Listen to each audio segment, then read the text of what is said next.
So I was looking at my analytics the other day and I saw that some of the people watching my videos are also looking up videos on why you should buy a PlayStation Vita in 2023. I'd like to tell you why that's a bad idea. Buying a PlayStation Vita in 2023 will leave you with a sense of bitter disappointment. Today we'll confront the cold, hard truths about the PlayStation Vita, a haunting reminder of what could have been. Released in 2011 by Sony Interactive Entertainment, the Vita was the successor to the PlayStation Portable. It boasted impressive hardware for its time, featuring a stunning OLED display, dual analog sticks, and powerful processing capabilities, making it a handheld powerhouse.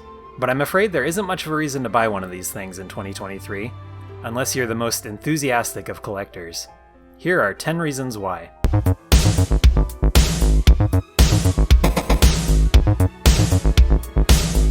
Number 1, the screen. It's a nice clear display, way better than the 3DS was at the time. But now when you compare it to the Switch or the Steam Deck, it's kinda small. Yeah, the portability of it is nice, but cell phone screens nowadays are just as good as the screen on the Vita was. And they have just as much power, if not more, so you're probably better off slapping a controller to the side of your phone. Number 2, the games. There were some good exclusives on the PlayStation Vita for a short while, but pretty much all of them have been ported to other systems now. Gravity Rush and Danganronpa are the main ones that come to mind, and both of those got ports to the PS4 and PC, respectively, in 2016. Titles like Uncharted Golden Abyss and Persona 4 Golden showcase the Vita's potential, but you're better off playing the console versions in my opinion. My two other favorite PlayStation Vita games are Touch My Katamari and Little Big Planet Vita, which both have better versions on basically every other PlayStation system. Number 3, Modability. Yeah, it's cool that the PlayStation Vita is pretty easy to mod, but so are earlier versions of the Nintendo Switch, or ideally, if you have a Steam Deck, you don't even need to mod it because it's just a handheld computer. It's not just the Steam Deck you can do that with, but all these other portable PCs popping up now too, like the Aya Neo or the GPD Win 3 or whatever they're on now. You can emulate quite a few consoles on the Vita too, but it doesn't have as much power as the Steam Deck or the Aya Neo. Supposedly, you can even emulate some Vita games on the Steam Deck, if you're interested in that. Number 4, proprietary storage. This is just one of the many nails in the coffin for the PlayStation Vita.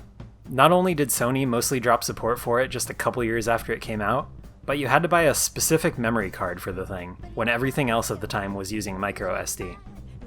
If you have a modded one, you could buy an adapter that allows you to use microSD cards with it, but why do that when you can just use another device with a microSD by itself? Number 5, the battery life. You would think being so much less powerful than some other handhelds on the market, the PlayStation Vita would have a great battery life. But no, not really. You get about 3 to 5 hours on it while gaming, which is maybe an hour or two better than the Switch or the Steam Deck if you're lucky. But it's nowhere near the battery life of most modern cell phones. So again, you're better off just buying a cell phone and attaching a controller to it. That's not to say that's a perfect solution. Most cell phone controllers kind of stink. The Bluetooth pairing process kind of sucks. I don't know why they haven't gotten this to be a better experience yet, but for the cost, since most people already have a cell phone anyway, it's still probably what you're better off using. You don't want to have to carry around a cell phone and a Vita. Number 6, the controls, and just the ergonomics in general. You would think not having 4 shoulder buttons wouldn't be that big of a deal, but in 2023 it kind of is. There are so many games that utilize all 4 shoulder buttons now. The Vita does have these cool touchpad buttons on the front and back, but touchscreen buttons just never work as good as actual physical buttons. They're not tactile, there's no feedback, they're just frustrating and not fun to use. I guess it's a little lighter than the Switch, so that's kinda nice. It's way more comfortable to hold than the Steam Deck, but if we're going with overall comfort, I honestly prefer the feel of a PSP. They're one of the lightest handhelds out there. They have way better compatibility than, say, a Game Boy. I guess you could try out one of those Chinese retro systems, but I feel like you never really know what you're going to get with those. Number 7, PlayStation Remote Play. Ever since PlayStation brought the Remote Play app to mobile phones, there's not much of a reason to use the Vita for it anymore, especially since they just revealed this new Wii U gamepad knockoff. Granted, the cell phone Remote Play app isn't that great, but to be honest, neither is the Vita app. I've had several times where it would disconnect on me or lag a little bit. Cloud gaming just isn't quite there yet, even locally using your own home Wi-Fi connection. Number 8, the graphics. The graphics are pretty good, again way better than the 3DS, but not great. Not as good as the Switch, not as good as the Steam Deck, not as good as basically anything else that came out since then. Number 9, the current state of Sony.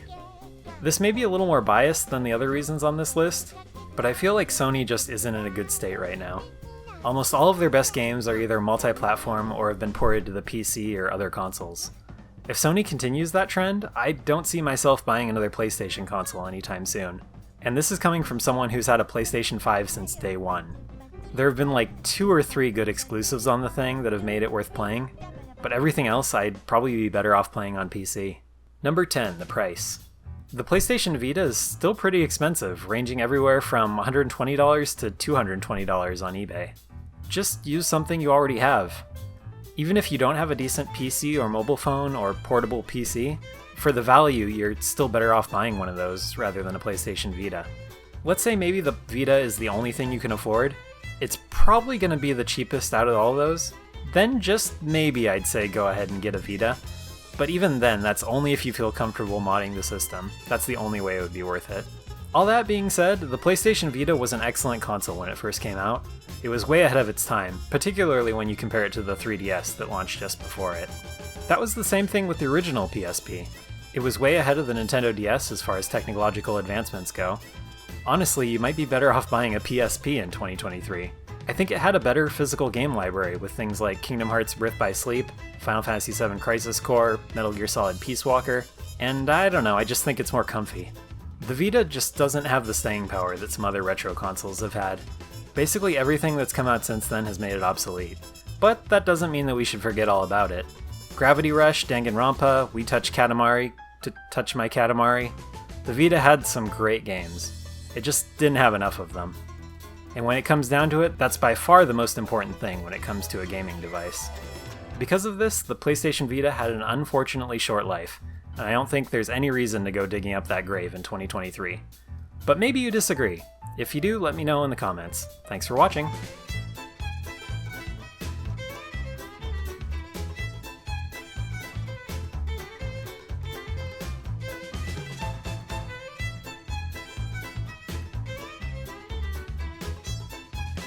There was no reason for the Vita to not use micro SDs. Look how similar these are.